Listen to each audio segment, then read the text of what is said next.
that there is not a very convincing case that we should be trying to reduce drug use at all. If that's right, then of course we shouldn't be using prohibition to reduce drug use, because we shouldn't be engaged in any such effort in that direction. And second, I'm going to argue that even if you think policy should try to discourage the use of drugs, okay, prohibition has got to be the worst possible method.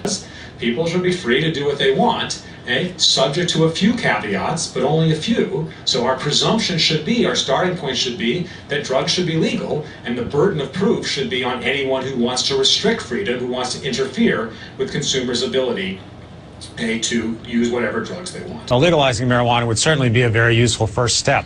But a lot of the violence that we're seeing, a lot of the underground market, is not related to marijuana. It's related to these other drugs. So if we were only to do marijuana, we would only have a small impact on all the violence, on all the corruption, on all the disruption of other countries that's caused by U.S. prohibition of drugs in the U.S. It really started in Guatemala. Guatemala is a wonderful country full of wonderful people, but a very poor country. It's a country without much infrastructure, without a very good educational system.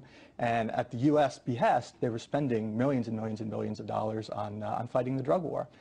So we just saw it really as a huge waste of resources that really could have been better spent elsewhere. And also the crime situation in Guatemala has gotten significantly worse since the end of the war because of prohibition. There's a weak... Explain that.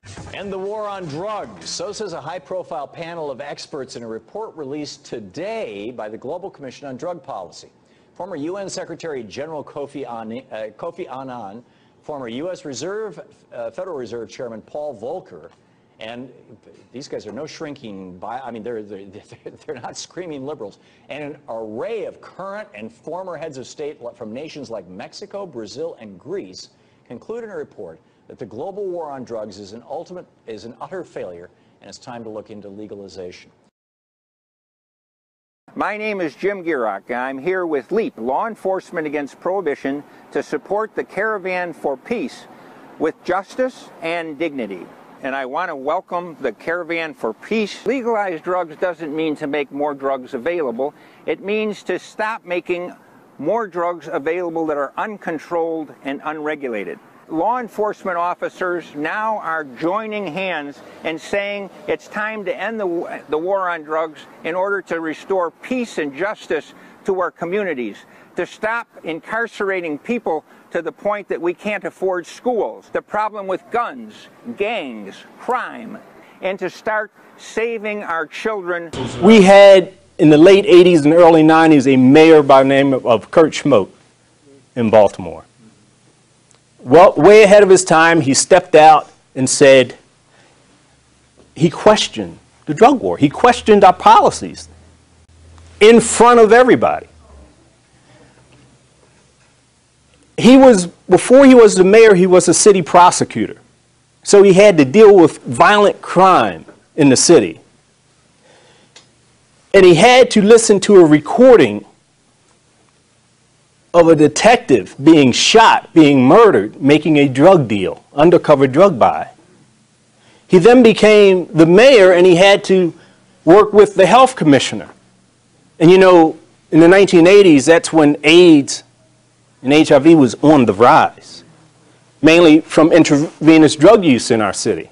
There always are going to be some people that want to consume these substances, whether it's marijuana, cocaine, heroin.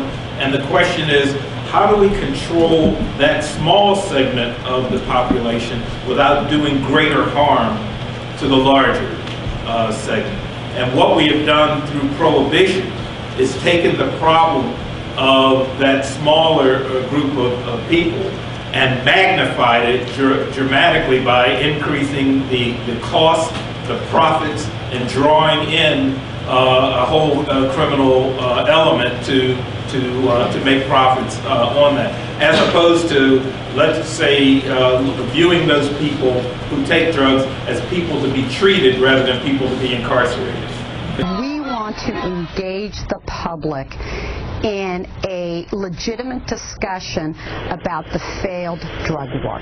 Diane Goldstein works with Law Enforcement Against Prohibition, joining groups of mothers leading up to Mother's Day to fight for Yes, legalizing drugs. There's really a group of moms that says we want drugs to be a legal, regulated thing. Because a lot of moms are going to take pause with that and say, how in the world can you do that? Not only am I a mom, I'm also a grandmother, and I'm a retired lieutenant from a Southern California law enforcement agency. Our children currently get any drug they want because it's an unregulated market. We, in fact, have made our children unsafe by not having governmental regulation and control of the black market.